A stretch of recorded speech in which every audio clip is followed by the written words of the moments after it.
Ladies, the number one and number two at Sheffield. Sheffield is come and gone. And I don't think either any of us got too much sleep, but we're going to get through this one. Um, how did this feel leading into it? Carlina, you were saying it felt like the days were long coming into this one. What, did it feel different than the other ones? Yeah, I think so. Look, it was just as exciting, but it was the third time for both of us. So it kind of like felt like we knew how things were going, and the last 2 days just felt very slow, very long, but which is what you want because you want to be relaxing, you want to be preparing. Was it relaxing or was it, um, uh, we're getting signaled to bring it to, there you go. Like me, like you're going to spit a hot 16. Um, was it relaxing or was it was it like a kid before Christmas anticipation? Or was it a stitch of like, oh my God, let's just get this going? Because the anxiety, I know myself, and I'm just commentating at times. You have all the athletes, which is cool as hell when you walk around the lobbies and you see 24 of the strongest people in the world. That's fun. But the anticipation levels ratchet up when the fans get into town. And all of a sudden, people are freaking out when you're walking around the streets like, oh my God, you see this person? You see that person? And then it becomes more real. And then you see the venue. What was it? Did your feelings change as it became like the day before? Yeah, it gets more exciting the more real it feels. But it was like, can we just get this done? Like, I want to just get on the stage and I want to just do the thing. Right. That's fair. How about you, Agatha? You came in here. It might have felt a little bit different for you because of the pressure and expectation. I don't know. How did you feel leading into it? Uh, yeah, I kind of feel like Cardina did. It just felt like the time was going so slow. And on Friday, I was really excited, and it's like, we had all those media stuff going on, training and stuff. Mm-hmm. But Saturday just felt like I was just existing, just waiting for the day to pass to finally be able to compete. So, and it was going so slow. I was so bored all the time, just didn't know what to do with myself. Couldn't really focus on anything because I was thinking about lifting. So just like, just waiting for the day to pass. Yeah, like talk about hanging out with somebody and trying to be present when you have that the next day. Yeah. Kind of sort of difficult. Yeah. Kind of difficult. How were you guys physically coming into this? Was there any injuries on your part, Carlina? I think just your usual like niggles that pop up in training. It's a painful sport, but no injuries. I work with Paige. She's bloody amazing physio, and anything that popped up, she got on straight away, and we were able to just get over it pretty quickly. How about you, Agatha? Yeah, the same. Just some like little bit of pain, tightness here and there, but it usually goes away after a few days, and bigger issues this time. Now, this is the second time at 69 kilos for you, Agatha. And the first time was a big deal. You're working with Kedrick, getting in there. But at the second year go around, was it difficult? Was it easier? How was it? I don't know. I feel like it was pretty much similar in terms of like hunger levels and stuff.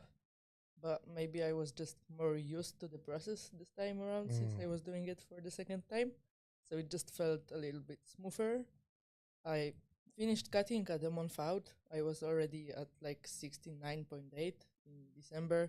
So I just started adding calories and ended up eating like 3,100 per day by the end of it. So energy levels were 3,100 a day. Oh my gosh! And you had some hunger levels. That's great. You must have such a high metabolism. That's awesome.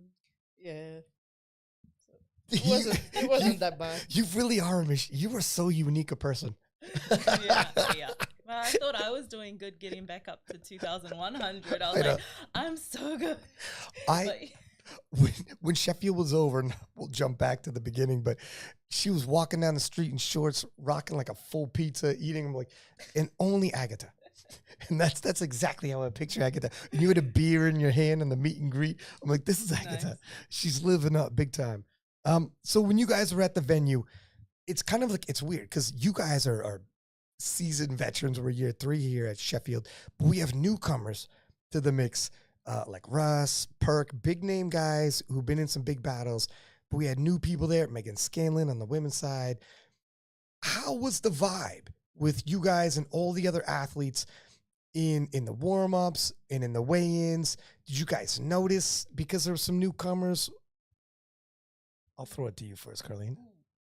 This year, yeah, half of us were newcomers this year, but it was a little bit different because last year, like, we had that conference room that we could all be in for meals, and I feel like that allowed us to kind of mix and mingle a little bit easier. So this year it was kind of a little bit harder to purposefully, like, bump into people, but I think, like, in the weigh-ins and the warm-up area, you don't really notice a lot of what's going around you.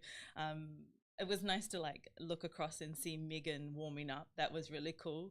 But it was just fun, you know. It was fun to see all their new faces.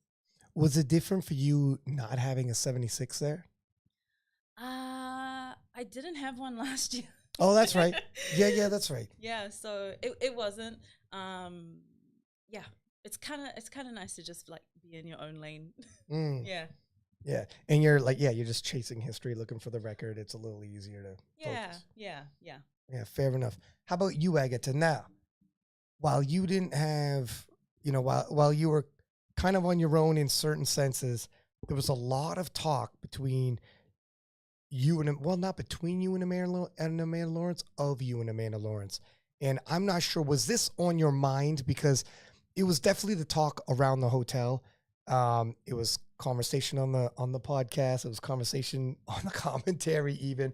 And at a certain point, I don't know if you were paying attention as is unfolding. I don't necessarily want to skip ahead again, but at a certain point on the commentary, I was like, oh my gosh, Agatha and Amanda are right now neck and neck, and they're two weight classes apart. Yeah, we definitely thought about it going into Sheffield. Our top end, like, perfect day, 949, perfect attempts, we thought would be around 640, 645. So Whoa. That's pretty close to Amanda. Yeah. Obviously, I didn't hit it. I didn't really perform on that level. But yeah, we were paying attention to what she was doing. And yeah, at some point, I was like 5 kilos ahead. Yeah, that's right. The deadlift, so all good. When you were back, when you were in the warm-up room, and Amanda Lawrence herself had been hearing the podcast. I mean, you would have to be living under a rock to not have heard all of the hype. Again, we'll touch base on this a little later about the future, but possibly the biggest showdown in powerlifting history will be when Amanda Lawrence, who might be the most decorated powerlifter, period, in the classic era, and yourself, who's back-to-back Sheffield champ, and who knows in the future what, if you go to Worlds, 69, etc. When you guys clash, that might be the biggest of the big. And so she's not, deaf to all this conversation. I think everybody's having these conversations. When you're in the warm-up room and she's finally there and you're both in the same warm-up room, although you're 2 weight classes apart, and although we're not there yet for that direct head-to-head, could you feel a little bit of competitiveness there? We were not warming up, like, close to each other. We were in the opposite parts of the warm-up room, so didn't really get a lot of interaction there. So yeah, but going for my third deadlift, I just looked at her and I thought to myself, like, I need to pull this. Like, I want to pull the same as her, like, literally get close to her total. And yeah. I think I heard her saying, like, when she loaded up that weight, that was no coincidence. I'm like, I don't think it was either. Yeah. It is what it is. This is sports after all. Obviously, it's the nature of it to be competitive. Let's walk through squats then. Carlina, how was your squat session? Let's talk about it. Yeah, look, it was pretty good.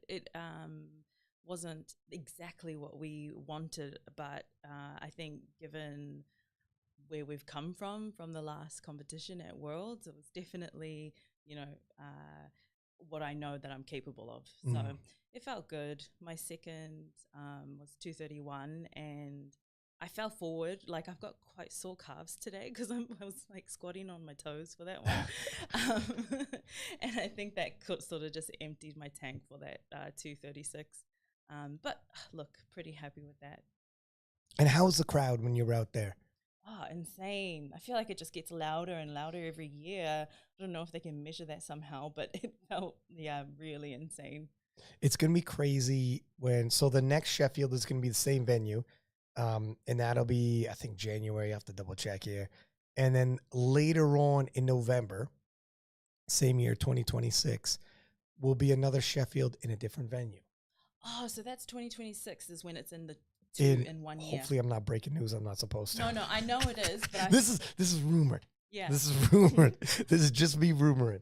And but eventually we'll end up bigger and bigger venue, and just like anything, and everything grows, new added ons, possible features. It's exciting. We'll have to see.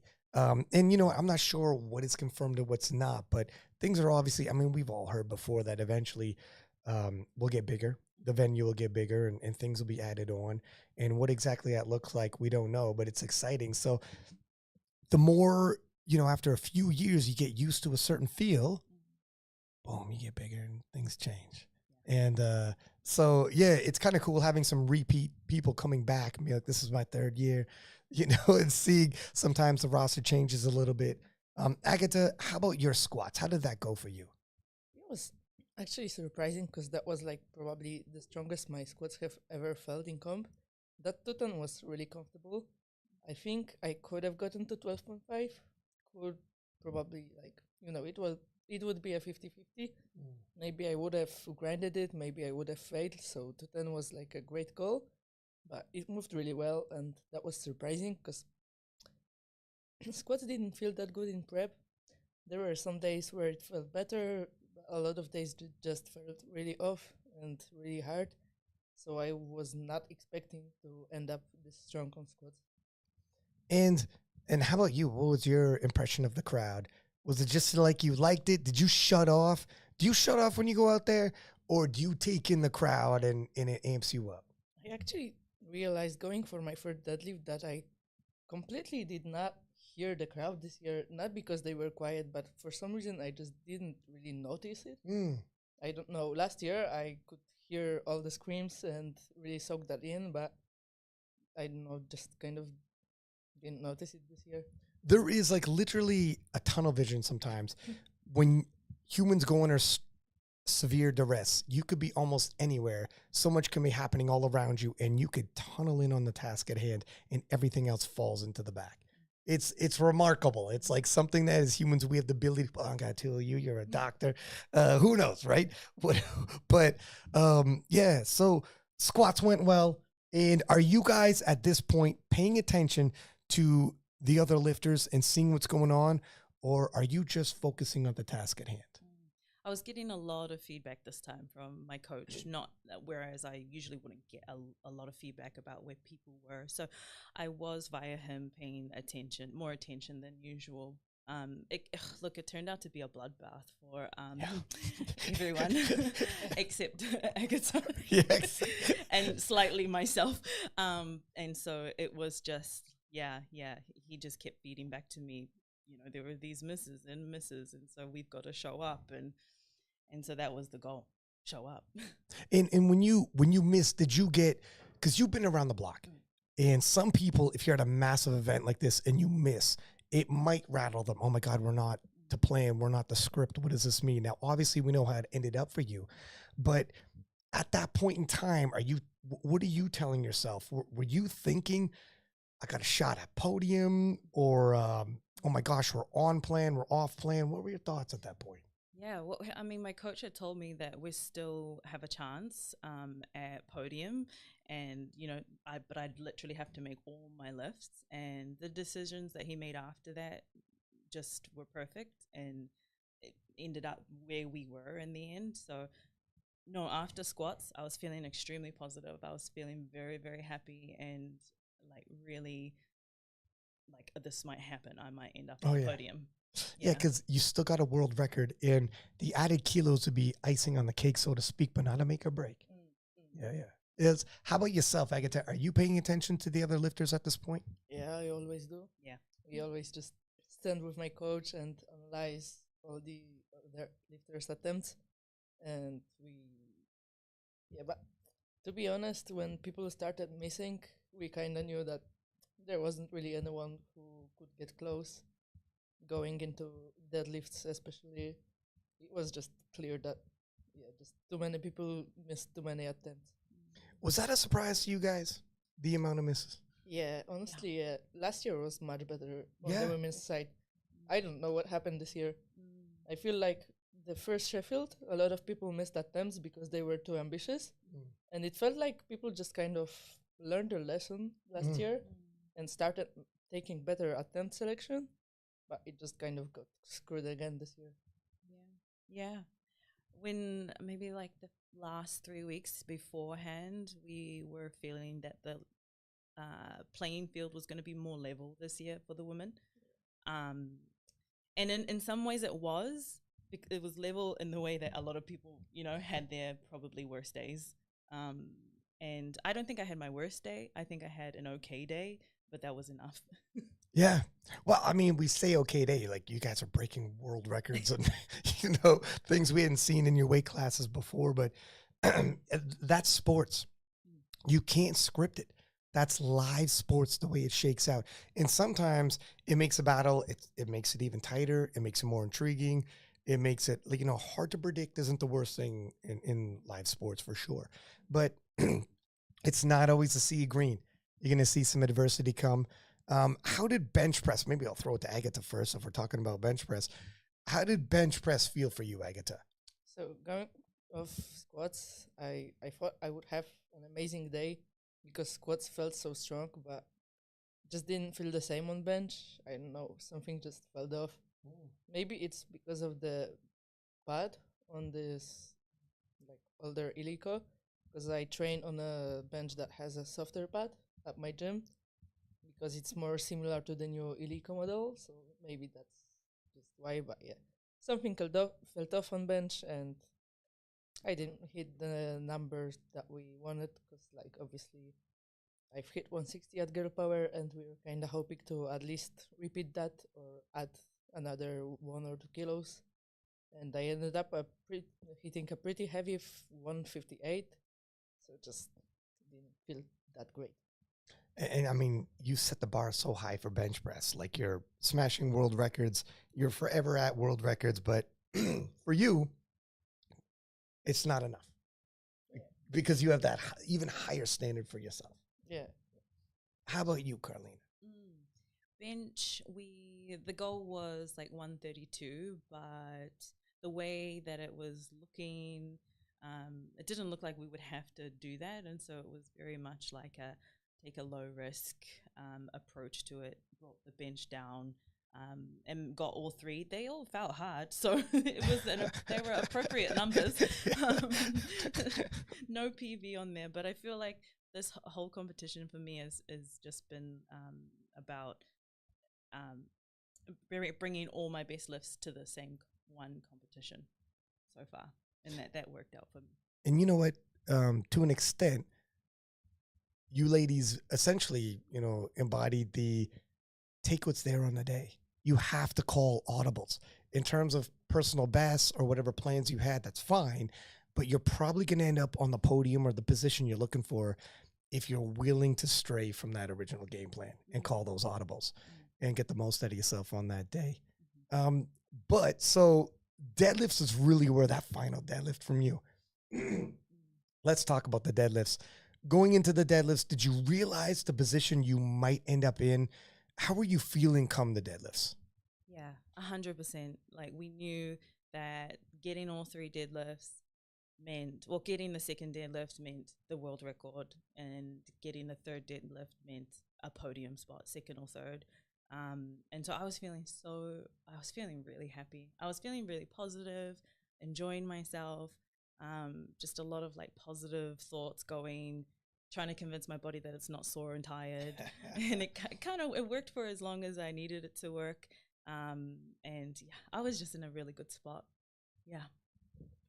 In that last deadlift, you know, I said on the commentary, I don't know if either of you guys had a chance to see that yet, but you are willing to fight for your attempts. And you really scrapped it out. The knees were knocking, the whole nine. You unloaded and left it all on the platform. How satisfying was it? How satisfying was that deadlift session altogether? Yeah, it was really satisfying. Like it was so hard. And it was really just that thought of podium that really got me to hold on to that 255 because that was a grind and I was holding on to that for a long time. But yeah, no, I was just feeling so good. And I think, you know, that just is a testament to if you're enjoying yourself, your lifting is good. And after the World Championships, you had said it wasn't the performance you wanted. It wasn't the numbers you were looking for. Was this the numbers you were looking for? No. But having said that, so this is kind of a loaded question because I knew that was the answer. However, was this the outcome? Whereas, you know, sometimes we get attached in powerlifting to specific numbers, but second place at Sheffield. When you look back in 10 years, do you think you'll care it wasn't the numbers? No. I mean, it was a huge learning curve. It was a plan for us to be on the podium. It wasn't anyone's thought heading into it. So we were just sort of flying under the radar and we knew what could be possible. We didn't know it was going to turn out, like play out the way that it was going to play. I think if we all had our best days, it may have been similar. Top end for us was, we thought 630. So yeah, I mean, I'm still extremely happy. I think this is just one stepping stone in sort of this new programming, new training system that we have, and so this is just the beginning. And where do you rank this performance? Second is Sheffield. Oh. Yeah, it's a tough question, I know, because worlds is worlds, and obviously. Yeah. I was really happy. I was extremely happy with this one. I mean, it is a PB 616, and squat world records. You know, there's a lot to be happy about. It was really important because coming after that loss and the way that I lost, I was just, you know, needing to prove myself that I was right about what I can do. And I was able to do that. And so that was really important to me. Would you rank this career-wise? Was that like up there as number one, top three, top five? What do you think for you? Top two for sure. Okay. Top two for sure. My partner was here this year. It just, so many things happened to like make this the perfect thing. Yeah. And you were actually saying people were here from New Zealand, not friends, family, or anyone connected to you. They were just here. And for anyone listening or watching, New Zealand's not exactly a short trip.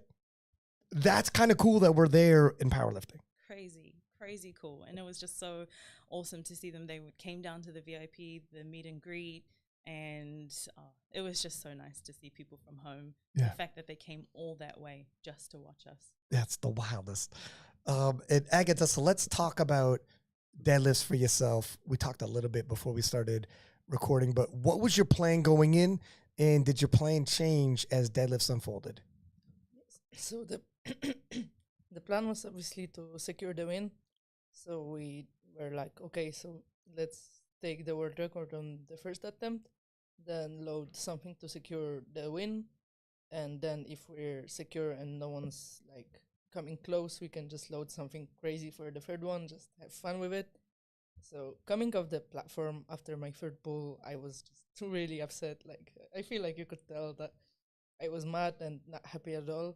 But looking back at it now, 260 moved like a proper second attempt. It was not the heaviest grind of my life, so I feel like I probably could have hit a deadlift PB, maybe 265. I don't know what the top end would have been, but yeah, we just got off, and yeah, my coach was like, okay, let's just load it. We're already secure on the first place. so we can just full send it, YOLO, third pull, just go for it. Yeah. And why that particular weight?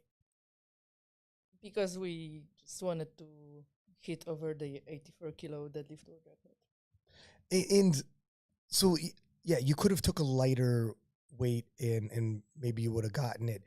But nevertheless, like I know you were saying at the time, I didn't hear your interview, but people were surprised that you were saying you were disappointed. But perhaps, like you're saying, it's just because you got interviewed right after you missed, and you only missed one. You only missed one all day. Last Sheffield, you didn't miss at all. You've been so surgical with this in terms of attempt selection, so on point. But now that you've had a night, very little sleep, but a night anyways to reflect on it, now that you look back at your performance as a whole and you take in the fact, now keep this in mind, let me set up this question a little bit. The way Sheffield is designed, it's designed on purpose to not have a string of dynasty. Like, for instance, Amanda Lawrence in the 84s, champion year after year after year after year. But Sheffield, it's forcing people, you have to improve upon throughout the entire year, all the way around to when you get back, you had to have improved an incredible amount. So you're not only proving yourself on that day to execute, but you have to have improved all year round in just 1 year. I remember it was so special, you hitting 600 kilos as a 69. And here we are. Look how many kilos you added on in the same weight class. So as you look back now and you take it all in, and I know it's only been a day, or not even, but how do you feel now when you think about the fact you are a repeat Sheffield champion? I mean, I don't know. It just doesn't hit the same as last year for some reason. I don't know if it's because of the level was a little bit lower this year, and because of how many people missed, and it just, I don't know, it didn't feel earned like last year. And also we went into it last year thinking about 600. That was the goal. We hit it. Perfect attempts, as you said. So it just felt much more fulfilling. This time it's just like, I don't know, I just can't be happy about that performance because I didn't hit any of the goals I've set for this one, I mean, except for winning. So I get what people are saying, that it was like an amazing performance, and I'm happy that I won again, but it just doesn't hit the same. It's I mean, obviously you're incredibly competitive, and to an extent, it's like the Michael Jordan syndrome, where people said, like, for a little while there, back when Michael Jordan was in his prime, they had a running ad being "Be Like Mike," and everybody wants to be like Mike. And this was like massive. This is before either of your eras. This is like in the 90s, all right? I'm dating myself, but bear with me. And in a very candid, honest interview, Michael Jordan years later was like, in reality, you don't want to be like me because I am so competitive. I can have an absolutely huge moment and everybody's like celebrating all around me. And I could just think about all the things I did wrong. And everybody sees all the plays I did right. And I missed the ball or missed a shot one or two key times. Like, I can't get over it. Yeah, that's like what it feels like, because of course people are coming up to you and congratulating and saying that it's an amazing performance. And it just feels wrong to be like, no, it was not a good performance, because objectively I can look at it and be like, yeah, okay, that was a pretty good performance. But to me, I just expected more. And I know how much time and effort and dedication I've put into it. And I know how much time and effort my coach put into the programming, and it just feels like we should have been able to do more, and it just wasn't there on the day. So it just leaves you like so disappointed that your body isn't giving you what you expect from it after like all the work that you've put into it, right? And in your prep and training, are you back on those 6 SBD days a week? Yeah. I'm telling you, it's like legendary around here. And when I asked you girls what you're doing later, you're like, well, I'm going to the gym. And I'm like, well, prep for next Sheffield starts today. Yeah. I mean, it's insane. But okay, let's take a look at, well, before we talk about the future, actually, let me ask you guys your impression about some of the other performances at Sheffield. some that might have surprised you, some that, you know, if we had some breakthrough performances, etc. I'll start with you, Carlina. Is anything surprise you, men's, women's, or stand out to you? I haven't watched it back. I've seen like little bits from people that they've posted. But from the little bits that I've seen, honestly, the biggest surprise was just like how many people missed to me on the women's side, and people who are known to be very accurate in previous competitions. So that was a huge surprise. I mean, I was just happy to see Megan get that 202 squat. And what else? I'm happy that a super got onto the podium. I was really happy that, you know, that was really cool. Yeah. And a middleweight. Would I be a heavyweight? Yeah, at Worlds I'll be a heavyweight. So, I've always wanted to see some of the heavier classes get onto the podium. So that was a big plus for me. You know, I remember when Sunita did 731 at Worlds, and there's been some talk about the World Championships now. Do you save it for Sheffield so that, you know, you can win, but not win by too much and extend your record too much so you can come to Sheffield? But we've seen, you know, I don't know if you guys that saw Taylor Atwood came on King of the Lifts, and now Taylor Atwood, being where he is in his career, can look back and say, to an extent, he wishes he didn't, quote unquote, save it at times. Like 2022 in South Africa, he definitely held back. He had a big gap between him and the other 74s, and he's quote unquote saved it. And the thing is, when you do that, leading it to Sheffield, you don't know in powerlifting, my gosh, you don't know who's going to emerge. You don't know what's going to happen to your body. You know, on this given day, if you feel you can go full send and look back with no regrets, he's like, should have just dropped the hammer. Turn around to Sheffield and try to drop the hammer again, because you don't know what's going to happen. And as everything unfolds, Taylor got injured, and it took him close to 2 years to emerge. Yeah. And now he's in a different weight class. And you look at Russ, since Russ started 2024, 860 and winning by 20 kilos almost every single time he competes. Russ finished 2024, lost to Germans. Joey B emerges, and all of the other 84s emerge, and it's a whole nother conversation. And Russ never held back, but I just use him as an example of, if he did, my gosh, it'd be like, my man. Like, I don't know, in what sport do you ever hold back at a world championship level? I don't like this idea. It doesn't happen in any other sport for good reason. When you can do it, you should do it. Like you just said, because you don't know when the next time is going to be able to. I don't understand it. Yeah, no, it's like, give me your best plans, and life is like, that's cute. Yeah, that's cute, huh? I think the older you get, you realize that. So Sunita, I say all that to say, Sunita dropping the hammer at Worlds, 731, absolutely sensational performance, and then turning around to Sheffield and going onto the podium, proving, no, you could do both. You could drop the hammer at both and end up on the podium at both, like winning one, the podium the other. It's fantastic. How about yourself, Agatha? Any surprises or any stand-up performances for you? Yeah, so we actually recorded a little preview show with some of my friends from Poland and my coach and his wife. So, oh, nice. In Polish? Yeah, our predictions were totally off.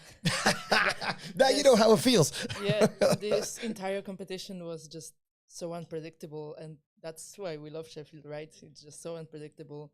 And just looking at the scoreboard throughout the day, like at some point, Tiffany was predicted for second, and we were so surprised because we all put her pretty low in our rankings, so it's just so crazy. So yeah, apart from first place in men and women, everything else was just a total surprise. Yeah, even, I mean, it's funny. If you look at, for instance, certain performances like Perk did 843. 845.5 won the 83 kilo world championships. And 843 at Sheffield, some people are talking like, oh, that's a little disappointing. It's like, that was my reaction to it's be crazy. Honest. It's crazy. Yeah. And he only finished fifth, but it's like fifth amongst absolute killers. broke the world record. He's a 74. I remember Taylor Atwood 838.5 was like game changing for the all of powerlifting. And now just a few years later, Perk hits 843 and people are talking like that. Yeah, I don't know. It's difficult. So anyways, I'm sure because Perk's done 851 and I'm sure this is the way it goes sometimes. It'll come back up for him as well. How did you guys feel about, first off, Megan Scanlon?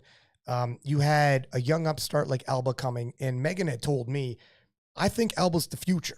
She wasn't today, but I think she's still the future. Megan holding her ground, mid-30s, mother, had twins, coming back, been in the game. I remember 2019, she broke a world record in the 57s at the World Championships.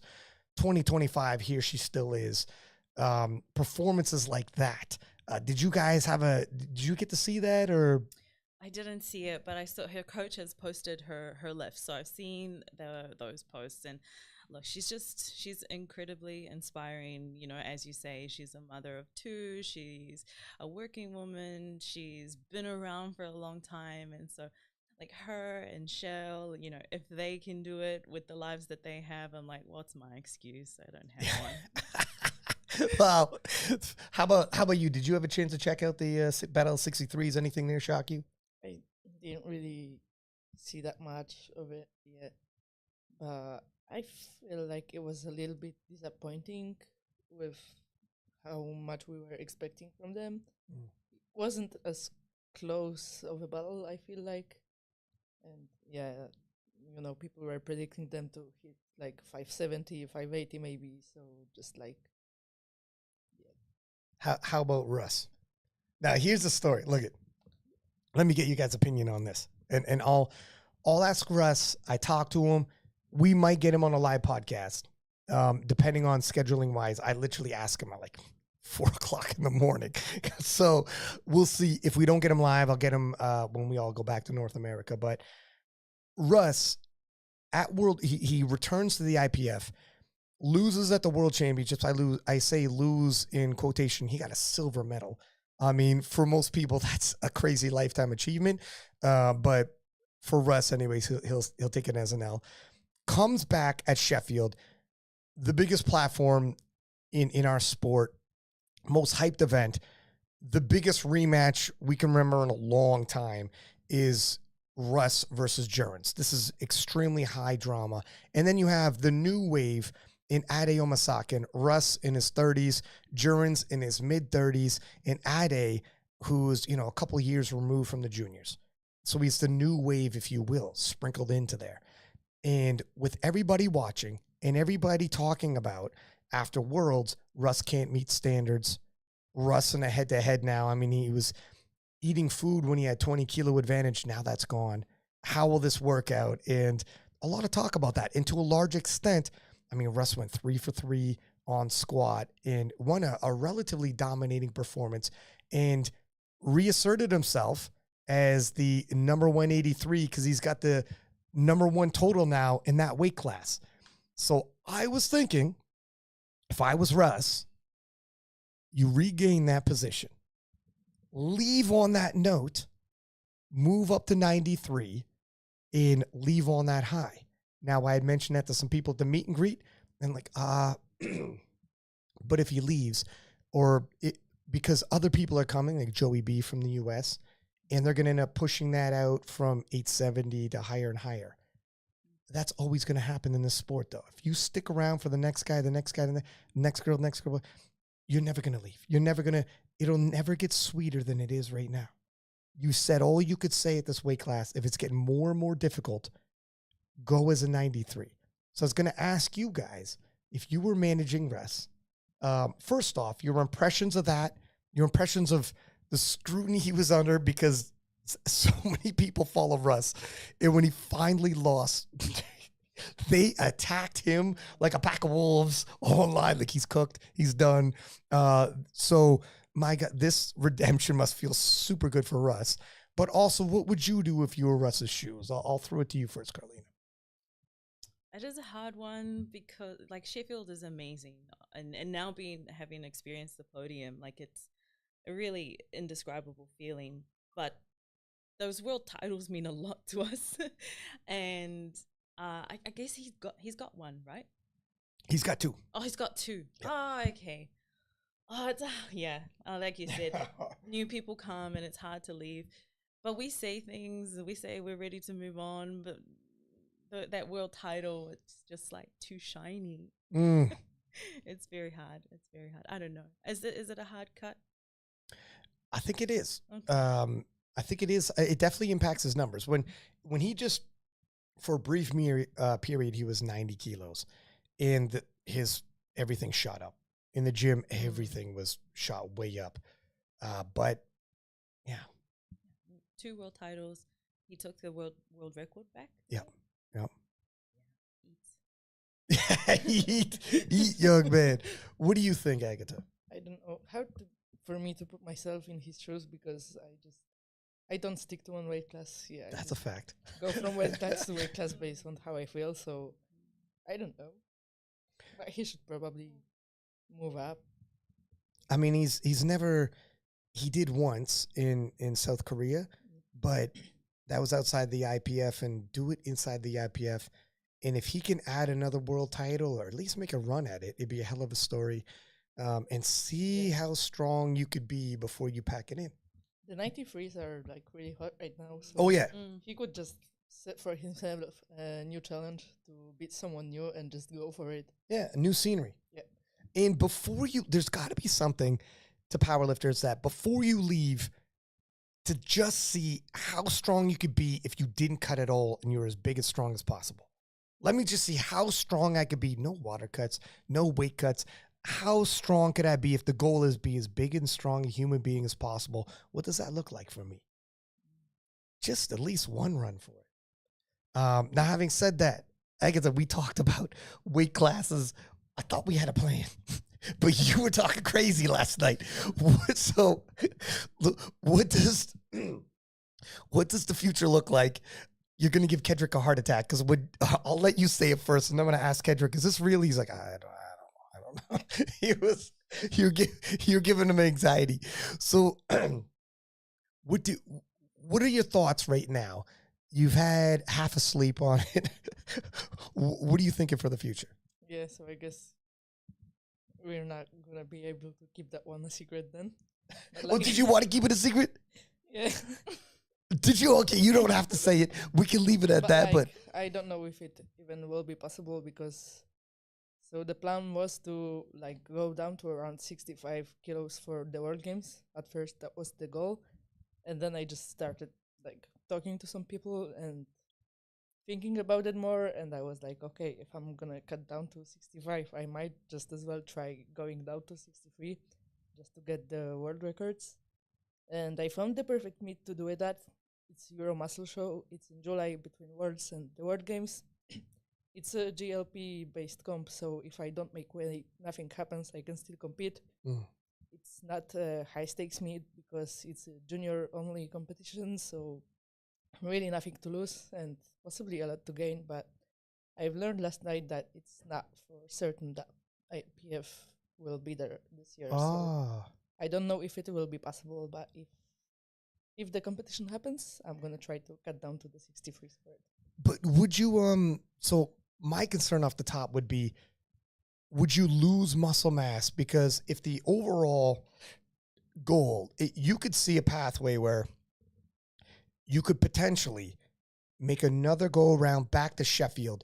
Now that the 69 kilo world record is higher than the 76, you'd be crazy not to gain weight and shoot for a lower target like that. I mean, that's obvious math. Going down to the 63s doesn't change the plan for the next year. So I'm still going to go up next year. But would it, here's my concern would be is, and I'm like your side manager at this point, but, and I got to talk to you about the earnings. I just got to wet my beak and take 10%.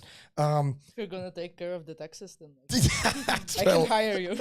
I'll talk to Delaney Wallace. I got a whole crew here, but, so my concern would be if you lose muscle mass to make 63, and then while trying to go back up, it could impact your performance, because muscle mass, like, you're a natural athlete, and when you lose it, it takes a long time to gain muscle mass as a natural athlete. But So that would be my concern off the top, unless if Kedrick said I could do this without losing, I can't see you not having to lose muscle mass though. Kedrick can't promise me anything, but we haven't really talked in depth about it, but we've briefly talked about it, and he said that yeah, we can try to do this, but we'll just like, you know, write out the plan, and we'll have some signs that if certain things happen, we're gonna stop cutting. So like, you know, I can just pretty much stop the cut at whatever point I want, because I don't have to sign up for a certain weight class for that meet again. Right. So if anything goes wrong, we can just stop doing that. So there's really not anything to lose. And I think Kedrick is a really smart guy, and he knows when to stop, and we're just gonna be really open about it, clear with the communication. So I feel like it. Yeah, I mean, Kedrick's like phenomenal at what he does. You're in good hands for sure. Is it to make 69? Do you do a big water cut? No. Because you were saying you're basically 69-ish already, right? Yeah, I actually woke up at 69.2 the day before, so which is crazy. I think a lot of that would shock. At least maybe now it's not so much a shock, but a year ago that would shock people when you first were dropping down. But here you are, and you're extremely strong this light. So there's a possibility, if you're already 69 and some change, if just a water cut alone, an aggressive water cut, and I have seen hero water cuts, you might not have to lose any muscle mass that you've gained to make 65, do the 10 times body weight at World Games, which would be crazy. And that is like a whole lot. That's not bad at all if you could do that. And to your point, if it's not quite 65, if it's, you know, whatever, 66, I mean, it's no harm, no foul anyways. It's not like you quote unquote miss weight. But the overall goal, and this would be the craziest. So let's talk about this. The overall goal, is it to return back to Sheffield so you pick up a world title as a 69, become a 2-division world champion, return to Sheffield as a 76, attempt to be a 3-peat Sheffield champion. Let me get some water here. Choking up here. I'm getting emotional. A 3-peat Sheffield champion, which when Sheffield was first created, due to the format, that is percentages of breaking the world record, people were like, oh, you're never going to get a repeat champ. You're never going to see a dynasty, which was the point of the format. Like, you want ever-changing, so it's always fresh. But if you pull this off, I shit you not, if you can pull that off and do a 3-peat, I don't know if we do this for another 100 years where we're going to see that again. Legitimately, your stake in history would be that's a wrap. However, now let me put a pin in this. If you 3-peat Sheffield, and then you target 84 for your 3rd weight class, which no one else has also ever done. So no one has ever done 3-peat and may never. And no one has ever done 3 weight classes and may never. And not only that, the end boss for you would be Amanda Lawrence, whom up to this point, everybody says is the GOAT with the most decorated resume in powerlifting history. I would say that because she's been champion undefeated since 2019. And that would be the end boss in what would conceivably be the biggest showdown in powerlifting history, where the winner would likely be the greatest powerlifter of all time. I'm not saying women's, I mean period. And, oh, by the way, you'd be what, 24? I mean, do you win the game at 24? So that's still the plan there. Yep. And so first off, let's talk about that. So this is, how much does that excite you? Is the timeline exactly as I said there? Is there anything I'm missing in terms of all that? Yeah, that's pretty much the plan. And at 24, well, how old will you be by the time all that unfolds? Will you actually be 24? No, I'll still be 23. Oh my in God. November. You'll be a junior? No, this is my last year. Okay. It's going to be before my 21st birthday. But Yeah, it's exciting, but I gotta do it first, right? You Right. never know what happens. Right. That's So, fair. but yeah, that would be pretty cool. And if all that's said and done, do you just continue this reign? Like, look at, I realize in terms of accomplishment, winning titles, Sheffield's, etc., you'll have done so much by 23. However, Sheffield itself is getting bigger and bigger and bigger. IPF Worlds you've seen is getting bigger and bigger and bigger. Do you stick around and just recalibrate when you get there and see? Also, new people emerge. While we're talking about this, it's like, oh my God, I feel like I will have won the game. Look 2 years ahead. Nobody saw you. Like 2 years ago, look where you were at. 2 years later, look where you are. So new people will emerge. Do you look past that and have goals, or are you just like, let me just get to that end boss and see where we're at? I guess we'll just have to see.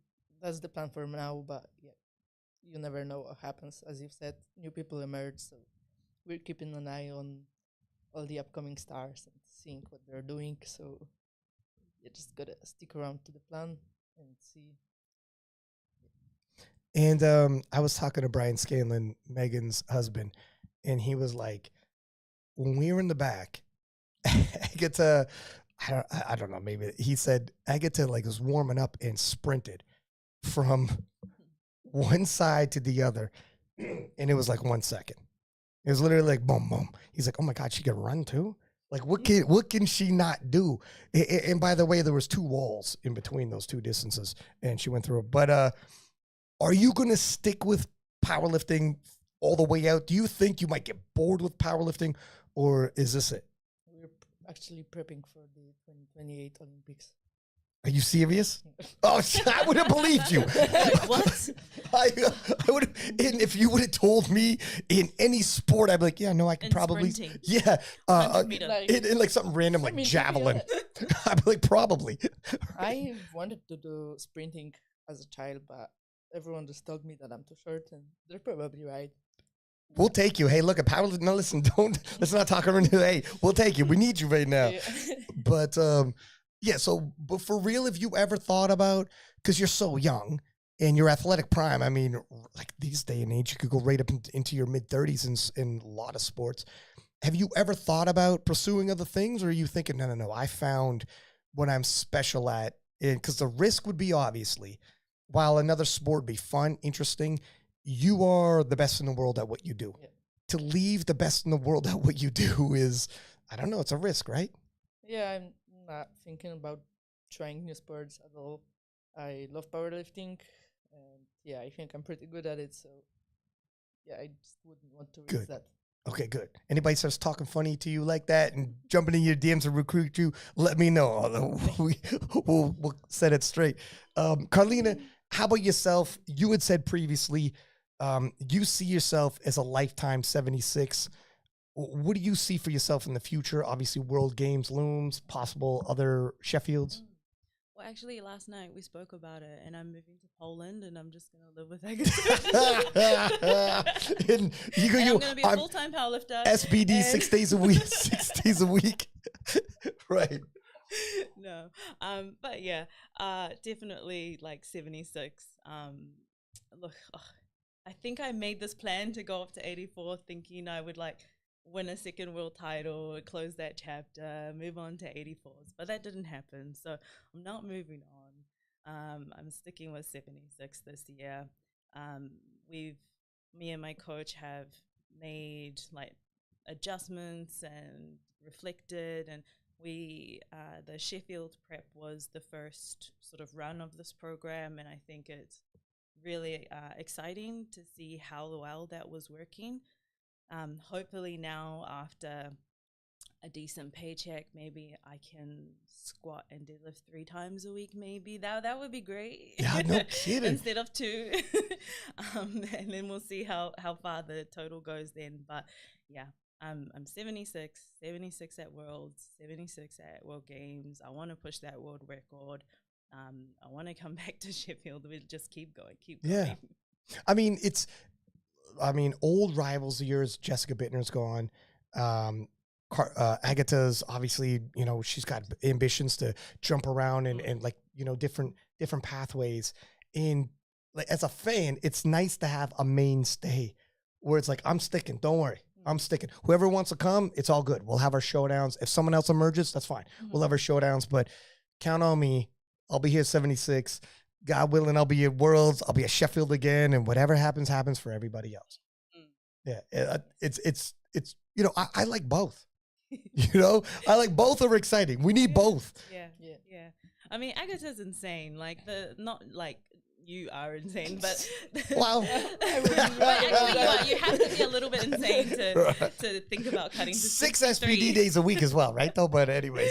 But I think it just sort of shows us, you know, the combination of like a really talented phenom who is able to make the sport their life, and the outcome of that is Agatha and the things that she's been able to do. And what it does is just show us, you know, what we could do if we give a little bit more time, if we give a little bit more training sessions. You know, the possibilities are endless. And so I'm grateful for these people that are pushing barriers, because it raises the rest of us up and it shows us what's possible. So I'm not catching myself thinking that what Agatha's doing is impossible for the rest of us to do, because if she can, then it's like, why can't we? Yeah, especially like you are also a freak athlete. You know what I mean? I know you're you, so it's hard to like look outside of you and see it sometimes, right? But you are also obviously a tip of the spear freak athlete. And honestly, you know what? You know, we joke around about the 6 SBD days a week, and a lot of the things you do is becoming legendary in our sport. But for real, now when I think about it, even myself, look at, I'm not competing no more. I'm lifting, but I'm like, look, Agatha does 6 freaking SBD days a week. Yes, you can. Yes, back-to-back squat, back-to-back squat. Yes, you can. Or anybody who's training and like they're all roughed up and talking. I'm like, are you kidding me? I go to like gyms and I use lifters like you guys and say like, you have no idea what your body's actually capable of. You haven't pushed it. You haven't. You are far more resilient than you think you are. There are long distance runners who say, when you were completely exhausted and feel like you're going to faint, you probably have 30% more. That's, if this was life or death, you would, but it's a race for competitiveness. So you think it's over. You have no idea how resilient you really are. And when I see you guys do what you do, it's a reminder. When I hear stories about the training you guys do, the sacrifice you do, it is inspirational for everybody. And yeah, for me as a commentator and watching it, this Sheffield was a phenomenal performance. I know, you know, Agatha missing your final dead, and you're thinking, oh my gosh, I finally missed, and it wasn't exactly the script. But I'm telling you, Agatha, phenomenal performance. I mean, absolutely an amazing show. And Carlina, when you eventually get to look at the live stream and the commentary, like I meant it when I said like she's a fighter. Seeing you grind through these reps, seeing you miss a lift, not losing any motivation, coming back and scrapping your way to a podium finish, you know, and where some people fail and falter and their totals go down, it's inspiring to see others go up and be like, well, I will rise to the occasion. That's life.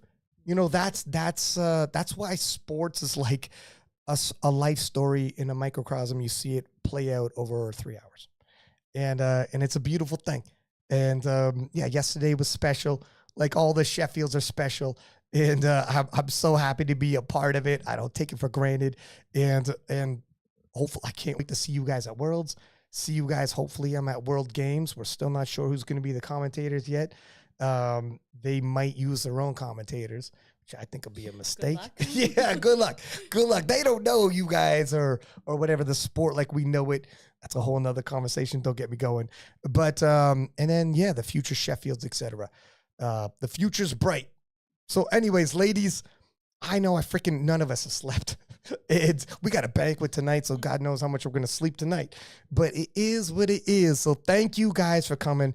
Like, seriously, you guys always say yes, and it's been years now you've been coming on the Kingless podcast and doing these kind of things. So I swear, bottom of my heart, I appreciate you guys.